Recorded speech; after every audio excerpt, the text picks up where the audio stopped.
Allá por 1793, en Francia, el barón de Batz, que en realidad era un agente monárquico que deseaba provocar la caída de todos los políticos republicanos y de la Francia republicana, ideó un plan para desacreditar a algunos de ellos.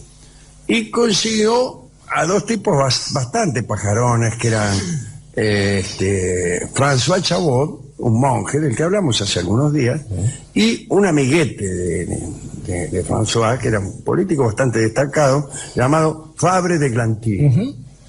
Y los hizo picar en una especie de negociado que consistía en comprar acciones de la Compañía de Indias, hacerlas bajar, mejor dicho, hacer bajar primero las acciones, comprarlas después y luego venderlas. Pero el plan del barón de Batz era revelar la maniobra después y desacreditar de este modo a estos dos tipos y a otros que también habían participado, que eran diputados de la Asamblea. Y así lo hizo, y surtió efecto. Fabre de Glantine, que había sido sobornado con un montón de guita, y François Chabot, que también, se vieron acusados de fraude, etcétera, etcétera. Y entonces, para que se hablara de otra cosa, Fabre de Glantine inventó el calendario revolucionario. Ese calendario que hoy produce alguna emoción fervorosa, revolucionaria, en realidad cuando se conoció divirtió enormemente, especialmente a los enemigos de la República y en forma particular a los emigrados, a los nobles que estaban en otros países. Una noche, un oficial ruso que volvía de París y se dirigía a San Petersburgo fue recibido en el castillo de Schönbornlust, donde se encontraba el conde de Provence. Mostró la obra, el ruso mostró el calendario, la obra de Fabre de Glantine, y todos los amigos del príncipe se partieron de risa al leer los nombres de los meses: nivoso, brumoso, pluvioso, primario, brumario. Sí, brumario,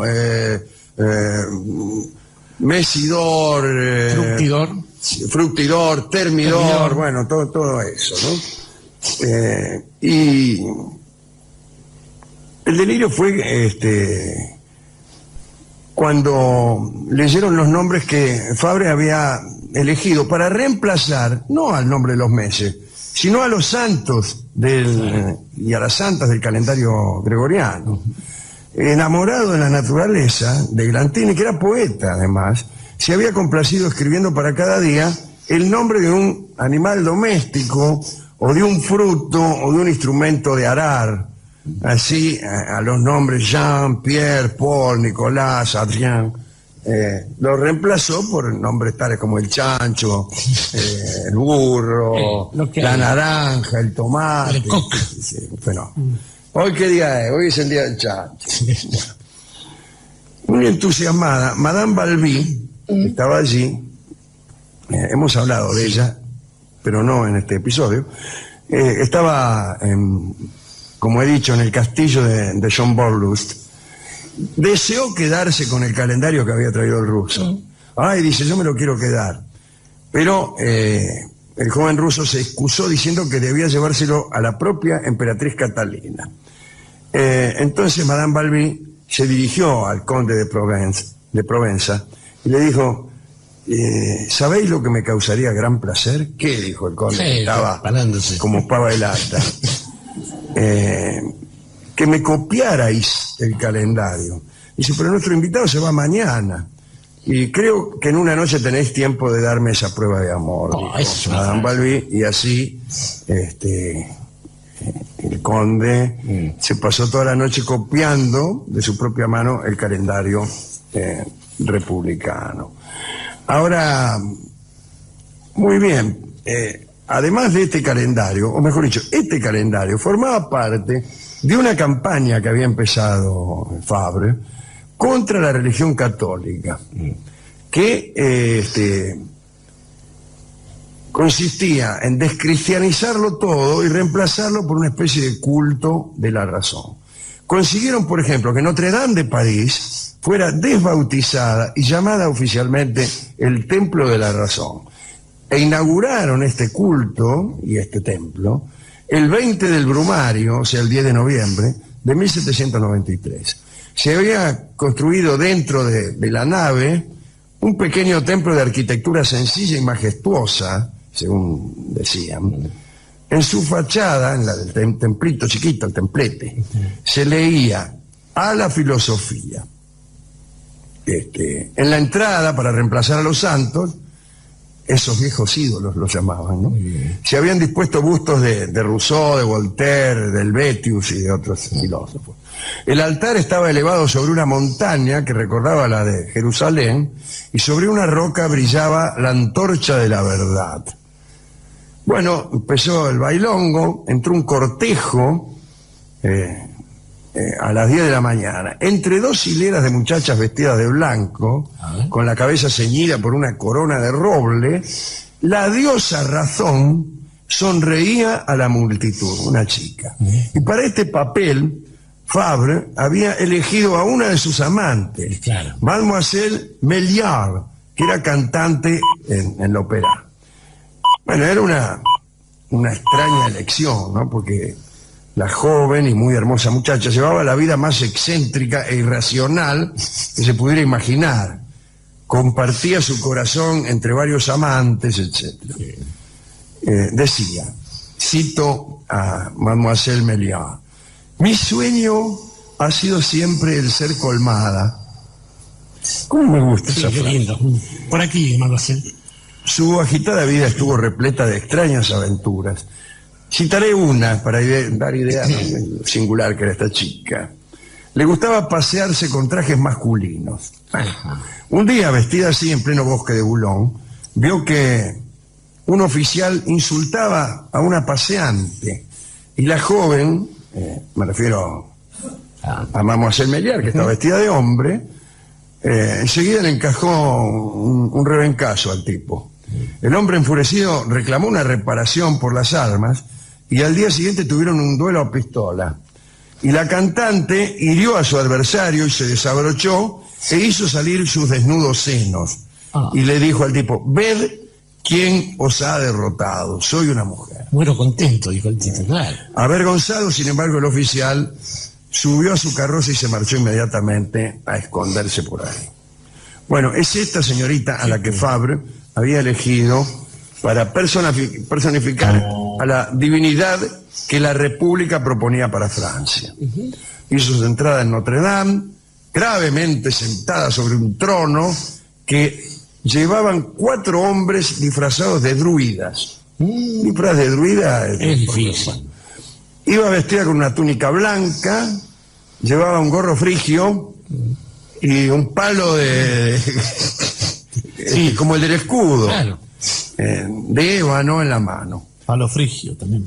Cuando llegó al pie de la montaña, aquella montaña, aquella roca que simbolizaba la razón, todos los asistentes entonaron el himno a la razón, del que María Chenier había escrito la letra sobre una música de Gossec. Luego el cortejo, precedido por unos músicos, qué sé yo, se dirigió a la convención, se rajaron de Notre Dame.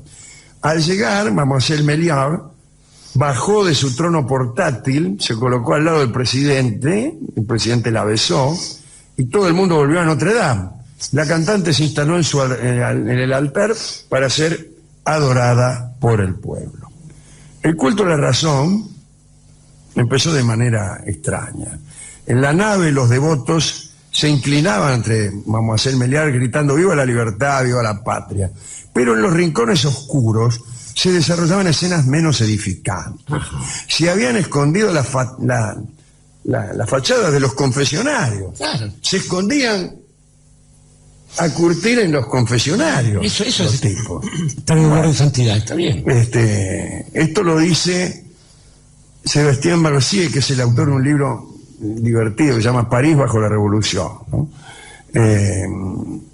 Y de ahí, del interior de las pequeñas capillas de madera, partían unas risas agudas, en fin. Y muchos espiaban lo que allí pasaba, etcétera, etcétera. Y ríase de las tentaciones de San Antonio. Durante los días siguientes, la misma operación se repitió en todas las iglesias de París. En San Eustaquio, el culto dio lugar a escenas de orgía directamente. Se habían preparado en la nave unas mesas repletas de botellas, salchichones, butifarras blancas y paté. Sobre los altares, sigue diciendo Mercier, se hacían sacrificios tanto a la gula como a la lujuria. En el coro se había instalado un decorado campestre con rocas y árboles. Bandas de muchachas corrían sin vergüenza tras los hombres y se hacían hacer cosquillas impúdicas. Me está gustando. La revolución tiene su... Sí, sí. Y lo hacían, dice aquí, Mercier, de manera francamente patriótica. Sí, claro. La nueva religión creada por Fabre de Glantine degeneró muy pronto en una bacanal interminable. Como la vieja. Todas las aprendices de actriz querían representar el papel de la razón y el monje Chambot, Chambot, sí. Chambot, sí, François Chambot y su amigo de Glantine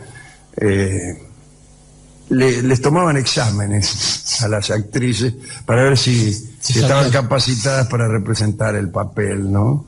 Y buscaban las características de la razón en lugares muy raros. Finalmente la divinidad encontró su personificación en impuras cortesanas. Reinó en los tabernáculos rodeada de artilleros que servían de sumos sacerdotes, tuvo cortejos de bacantes que seguían por las calles con un paso inseguro, probablemente por el vino, la carroza llena de músicos ciegos, en otras carrozas había un Hércules de opereta con armaduras de cartón y París se convirtió en la ciudad de las mascaradas. Pero terminó enseguida. El que no sabe quién la terminó. Sí. El hombre de la mandíbula rota, su amigo Maximilien Robespierre. Ahí está. Un abogadito de Arras. Se cansó de las bobadas, las reemplazó por otras. Y estableció la religión o el culto del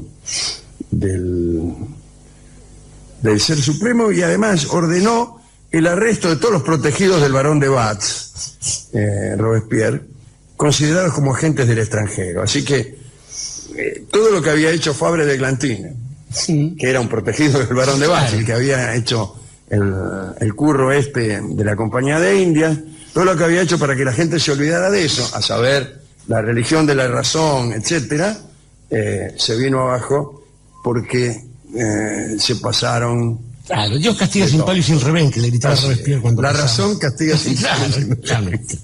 Bueno, eso es lo que tengo que contarle acerca de todo esto.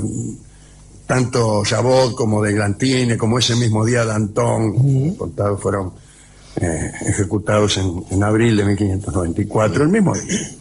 Creo que el 6 de abril, un día de eso. Bueno, después lo seguirían el mismísimo Robespierre y Saint-Just y todos los amigos también, ¿no?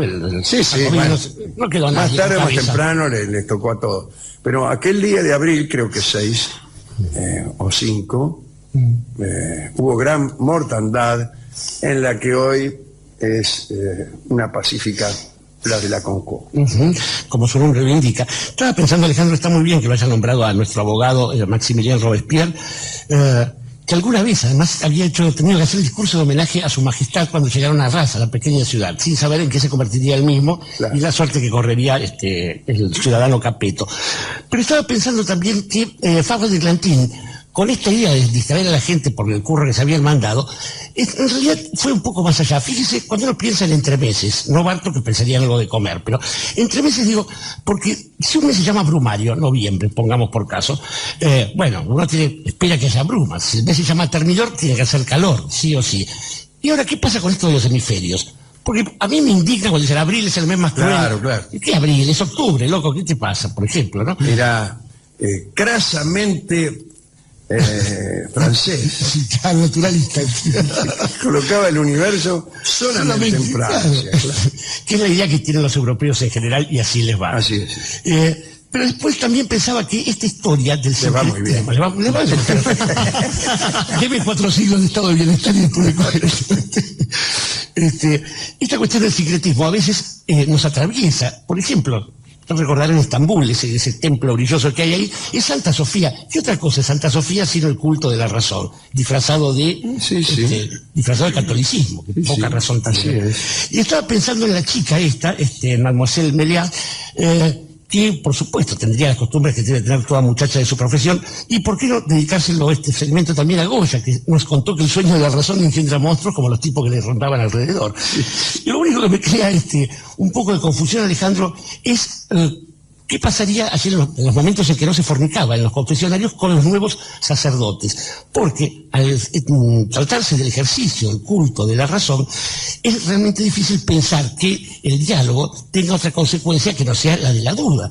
Y entonces, imagínese usted una especie de sacerdote razonable, ahí recibiendo un tipo que le contase, no estoy seguro que la tierra sea redonda. ¿Qué le puede decir un cura a un hombre como ese? Mire, me da pena. ¿Sí, que yo piense esto? No, me da pena confesarlo. Y me da pena confesarlo, es el tango que en la interpretación de nuestro guitarrista oficial, el señor Juanjo Domínguez, hemos de oír